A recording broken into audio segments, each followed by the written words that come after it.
Welcome to the SMS podcast, where I'm here today to review the new shitty sequel to the Twisters, motherfucker. It stars Daisy Edgar Jones, my ex, Glen Powell, the capybara himself, Anthony Ramos, the Puerto Rican weasel, and fake Superman, he's in it. David Cornsweet, Kieran Shipka, she's in it for like one scene. Spoiler alert, she died in literally the first scene. Katie O'Brien's in this movie for no reason. They really dragged her in this movie. She does nothing in this movie. She does it in the background, and she has this ugly ass haircut. I'm just like, wow. Compared to Love Lies Bleeding, wow. Fucking Sasha Lane's in this movie, who I've never liked. Go watch that show Utopia, where she plays, what was her name on the show? Jessica Rabbit, or Lady Jessica, who was like annoying as shit. Oh my god. She's in this movie. Oh, yeah. Fucking Dr. Andre Nodik's in this movie, League reference. He does this cameo in the movie. It's probably like the only funny scene in the movie. Yeah. What to say about the new Twisters? I do not understand these people dick riding the movie. These people are delusional. To compare this movie, like the movie The Fall Guy, this movie makes The Fall Guy look like Blade Runner, like Jaws. I don't know why I said Blade Runner, because that's not a blockbuster, but these people talking about it's like the best summer blockbuster since Top Gun Maverick. I'm like, compare anything about this movie to Top Gun Maverick other than Glen Powell's also in Top Gun Maverick is delusion.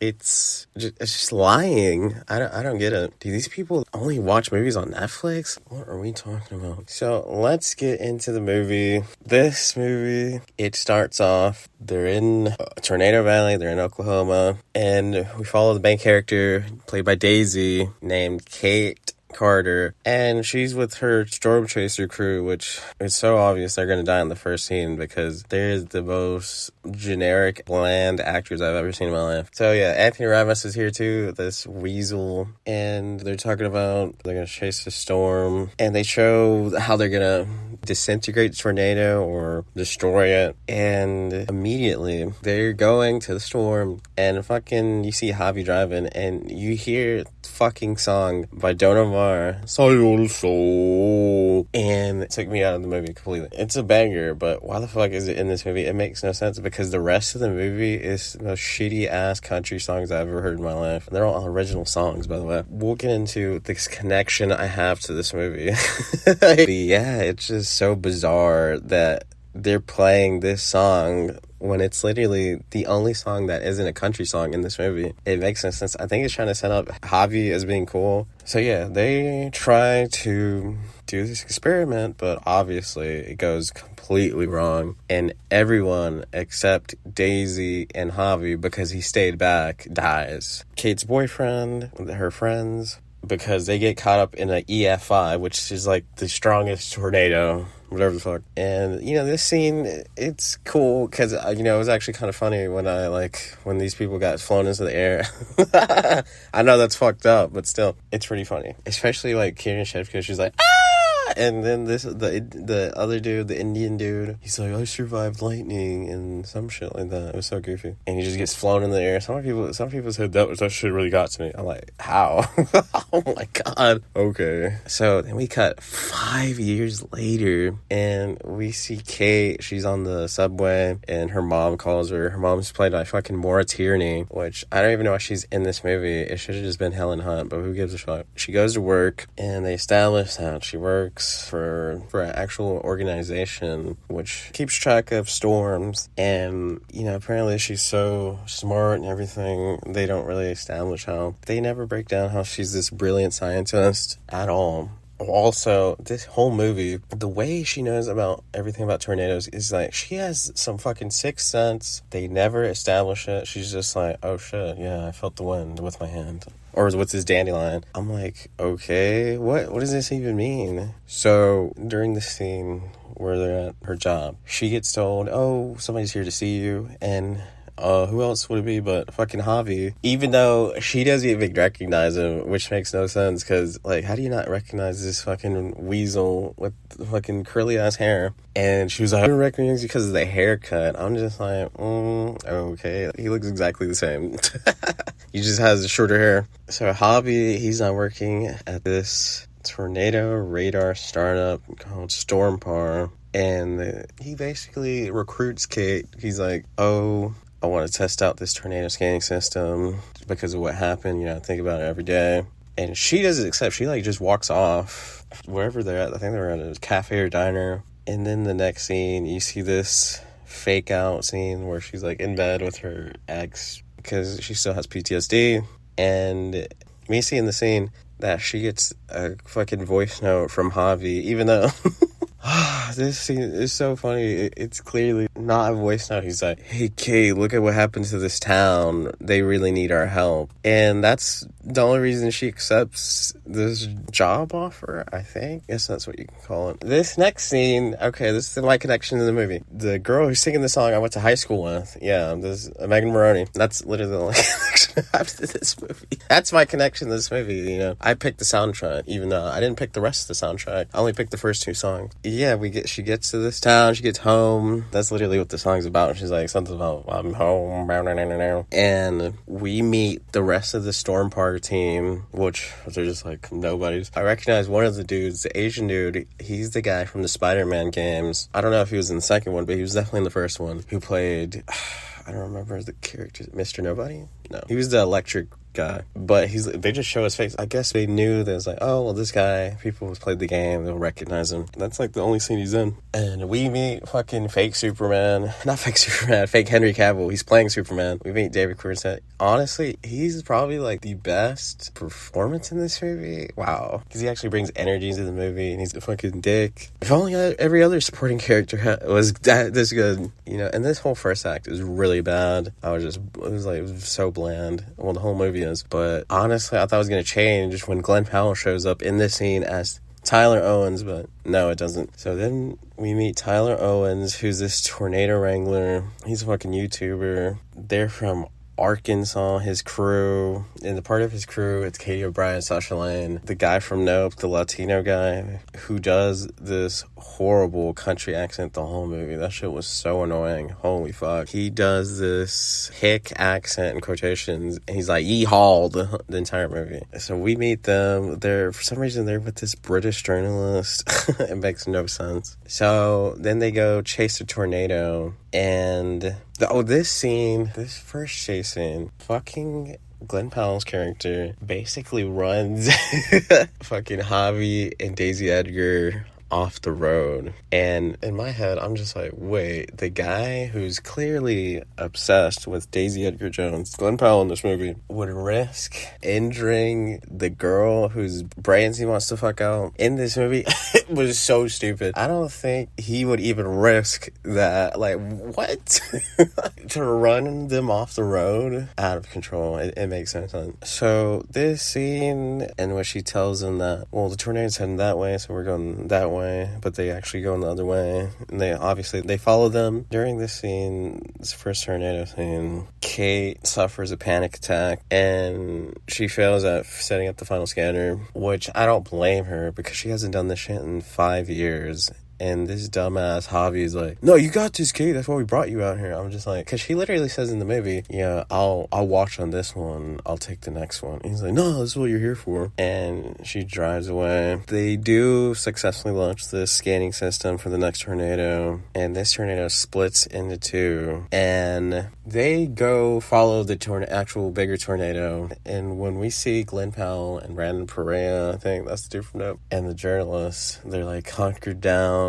And they think they're going to get blown away by this tornado, and that just tornado is like a fart in the wind, while Kate and Javi follow the actual tornado. But it's a very strong tornado. Like, the strong winds blow out the scanner, and they barely escape. And they drive to this ravaged town to help out. And they also see Tyler's crew there. They see Tyler's crew there also. And Kate, in this scene, Kate is like, oh shit, why are you here? You're selling t-shirts. And then she realizes, oh, they use this to aid tornado victims, which sure, why not? And Glen Powell in the scene, he's like, oh, do you know why they actually do what they're doing to hit Javi and the people he works with? And Kate's like, what are you talking about? And he's like, yeah, he's profiting off of people. And then Kate's like, what the fuck are you talking about? You don't know shit. Which honestly makes no sense. This lame rift that Tyler tries to create between Kate and Javi,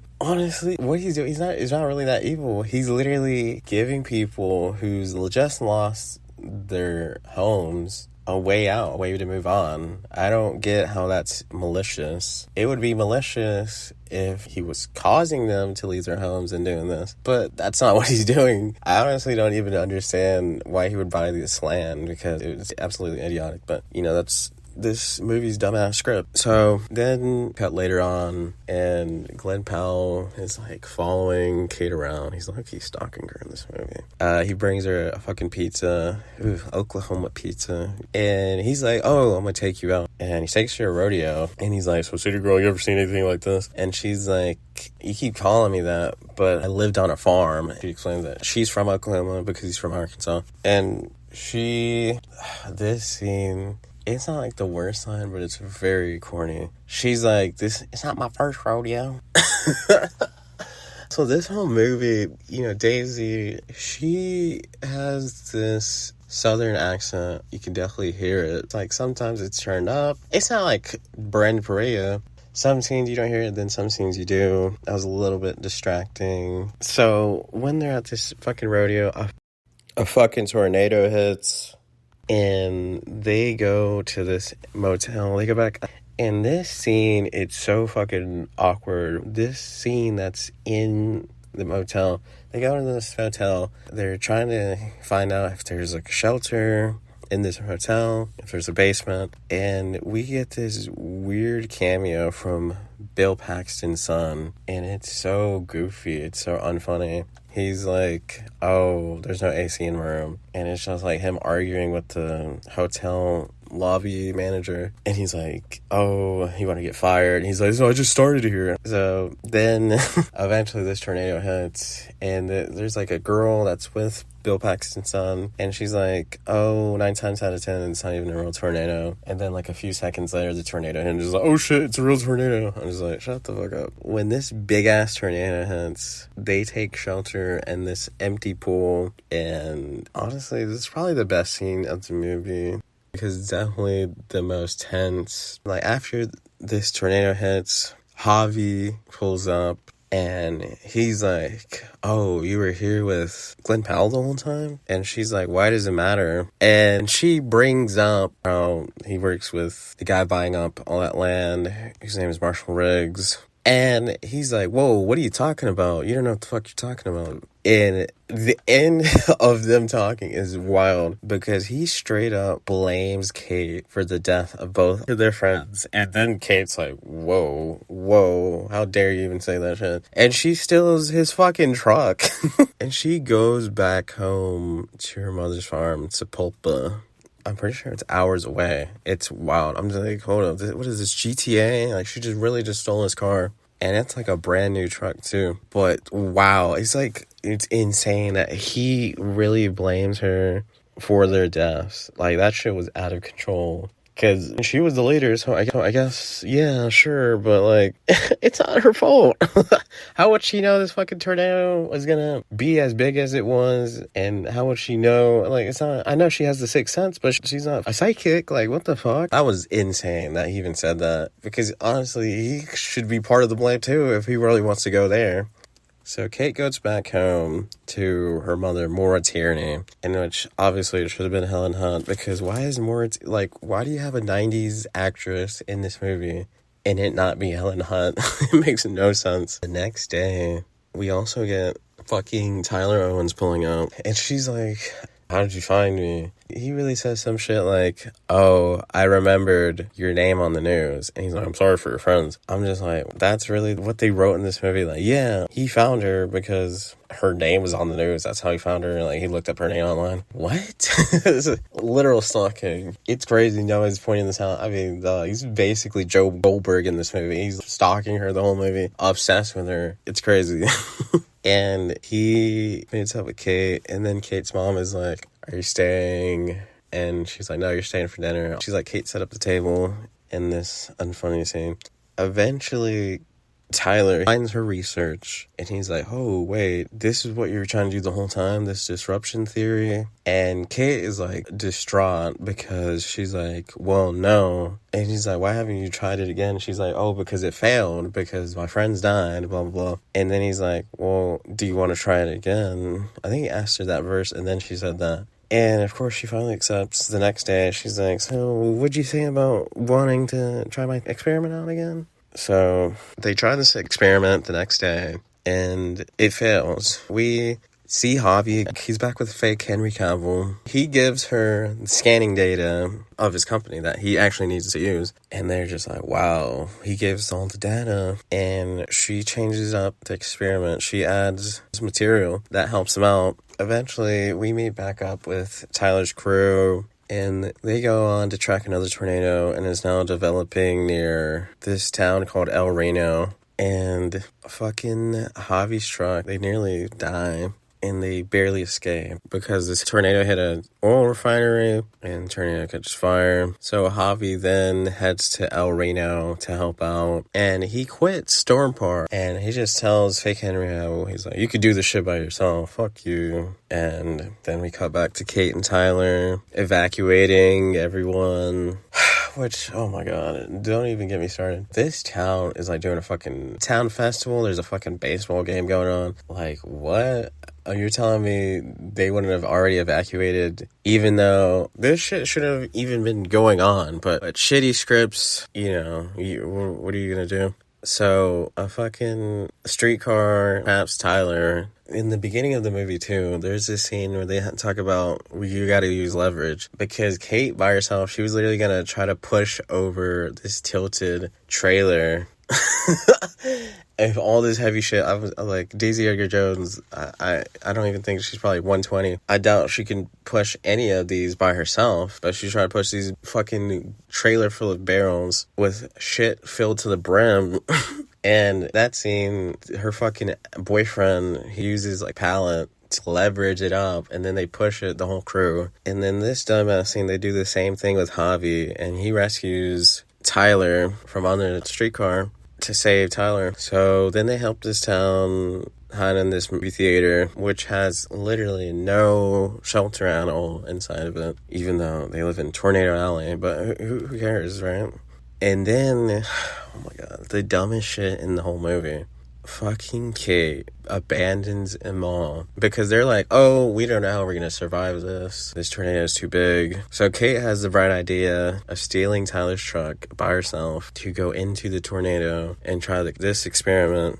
And of course it works because this movie's stupid. The tornado, it still rips the theater open, and Sasha Lane nearly gets pulled into the tornado until Tyler grabs her. And just as about this experiment to work out and it weakens the tornado and everybody's safe, they all come help Kate, and they're just like, holy shit, you did it, you saved us, wow, you really saved us. Brandon Perea, he's like, I think I love you. And yeah, and then we cut to the final scene in the movie where Javi's dropping Kate off at the airport, and he's like, Kate, you should stay, help me with this research. And she's like, you seem more excited about it than I do. And at the same time, we see Tyler Owens pulls up, and he's like sending her off. Kate's like, if you feel it, chase it, because he doesn't make a move. During this scene, this is like I said, this is the funny scene of the movie. Not because of any of them. It's because of fucking Paul Scheer, who's like, why the fuck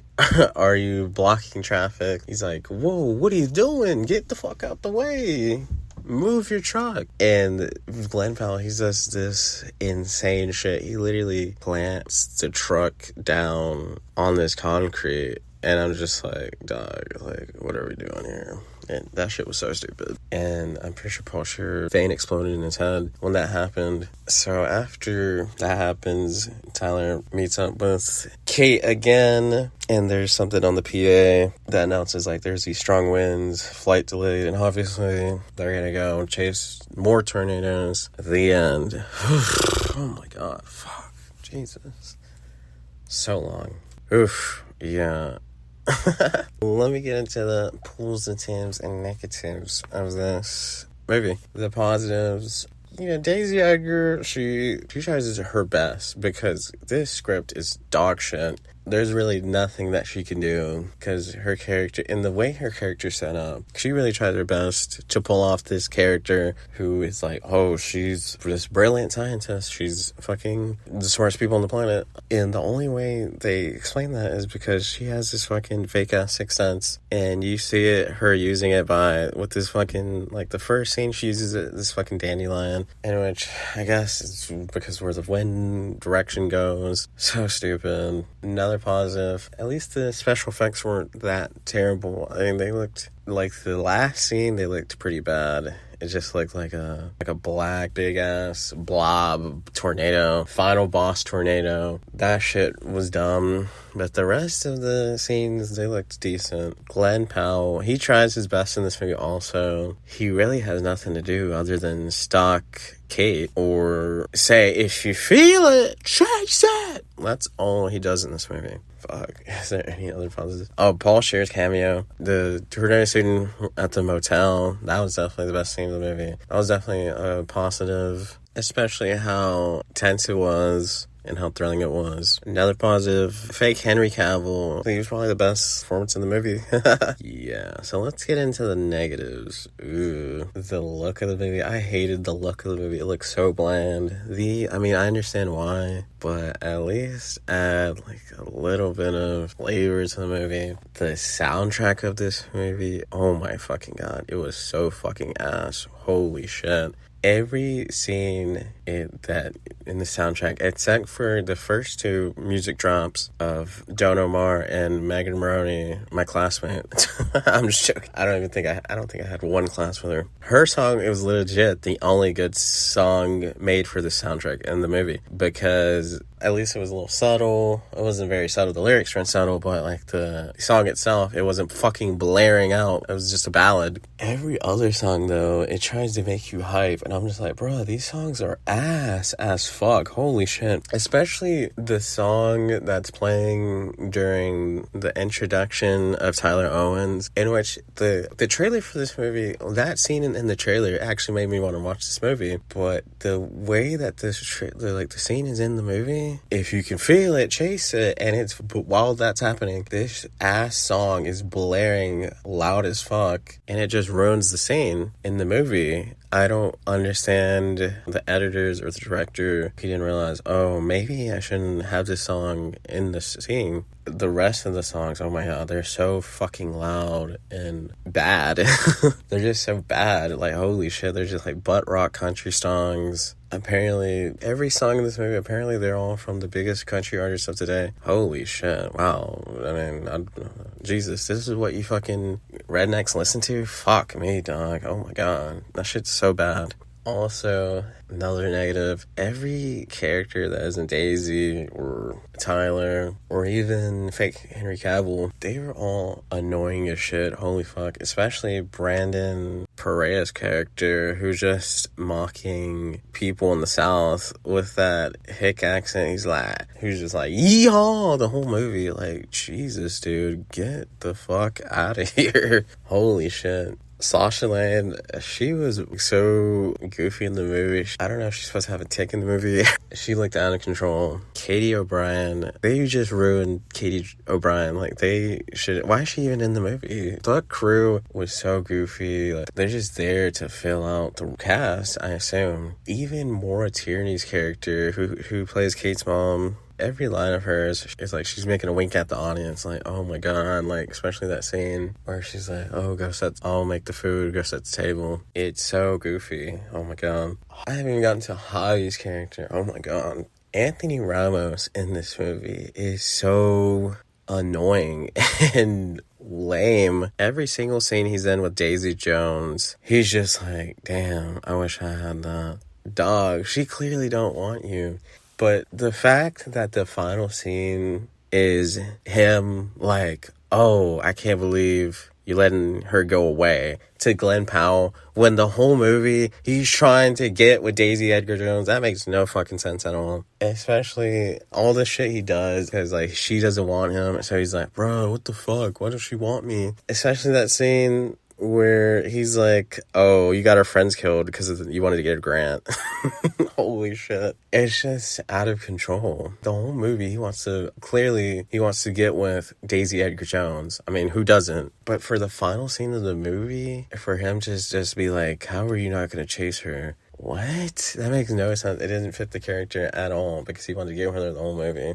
It could have just been like, well, clearly she wants you, bro, or some shit like that. That's literally, that would have made more sense than, why aren't you chasing her? Also, Glen Powell in this movie is so weird, because if it wasn't Glen Powell, this giant 6-foot capybara, if it was Anthony Ramos doing this the whole movie instead, everybody who watched the movie was like, oh my god, Anthony Ramos' character's so creepy. Why is he stalking Kate? Because Glen Powell is doing that the entire movie. He's like, oh yeah, I found your house because I remember your name on the news. Okay, sure, we'll go with that. Joe Goldberg and cowboy boots in this movie.